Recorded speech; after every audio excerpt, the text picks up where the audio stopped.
Hob begins quietly, as your small character starts to explore the open 3D world alongside a new robot friend.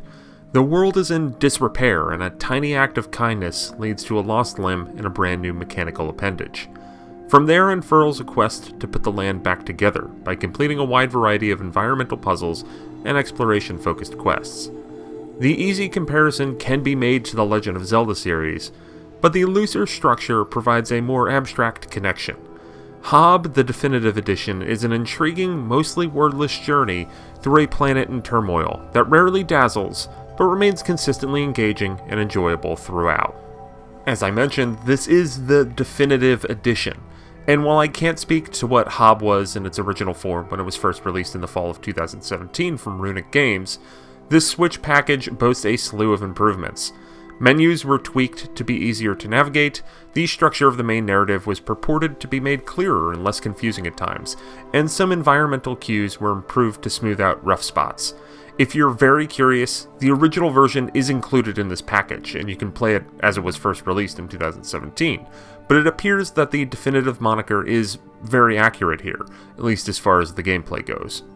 Behind the port to Switch is the developer Panic Button. They're the people behind the scary good ports of Wolfenstein 2 and Doom to the system. The results here are more mixed than I would have hoped. Docked, it runs and looks totally fine, but on handheld, the vibrant art style looks more like a blotchy mess, and the overworld is sometimes hard to sort out. The only salve is that it just looks bad, as the game does run smoothly on the go.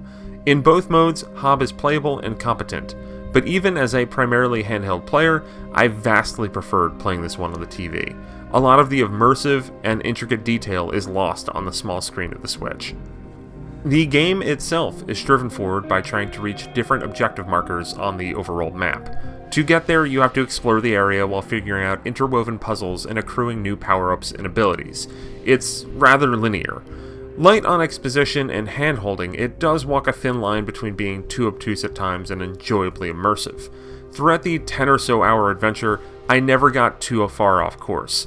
Fortunately, whenever I did, I'd be rewarded with a health upgrade or be able to get back to the main path without much issue. What is an issue is the camera. From forced perspectives, sometimes enemies can be hiding in a space you can't see, or depth is hard to judge on a jump. Every so often, I'd miss an accessible ledge just because of the way the camera somewhat hid it on the outskirts of my view. The puzzles that dot the landscape are primarily variations on the same few elements. You do a lot of moving objects, pushing buttons, and pulling switches. It all fits together nicely, even more so as you start to finish areas and the world moves and changes to go from a desolate and askew world to more cohesive and lively. A lot of my drive to go forward was not really to get to the next puzzle, but for the moment after solving one, when pieces of the world would twist and turn to fit together in a clockwork-like fashion and carve out a new path for my hero to travel. Secrets are all over the place, leading to collectibles that increase your health and stamina, among other things. New weapons can be forged using found objects, and abilities can also be unlocked that grant access to more powerful combat moves. While these do add some variety to the combat, the fighting never really feels fluid or fun. Using unlocked moves and objects in the world, I'd often try to avoid direct combat if I could, using things like a giant walker you ride around on to mow down enemies. I'll give some credit for letting me do stuff like that, but nevertheless, combat is a low point. Hob is a serviceable and congenial game. I enjoyed my hours with it, but a lot of that time was more fleeting, especially whenever I played it with the muddy portable visuals. Exploration is fine here, but a minor lack of ingenuity in puzzles and combat all coalesce into making this a satisfactory but not very memorable adventure. If you can play on your TV the whole time, the visuals can overwrite some of those ills, but if you play mostly on the go, problems will abound. I hope you enjoyed our review of Hob Definitive Edition. If you want to see some direct feed footage of this in both portable and docked mode, you can check that out on the channel. And also check out all of our coverage from PAX East 2019. We have a lot of footage from that event. And we have a ton of other reviews here as well.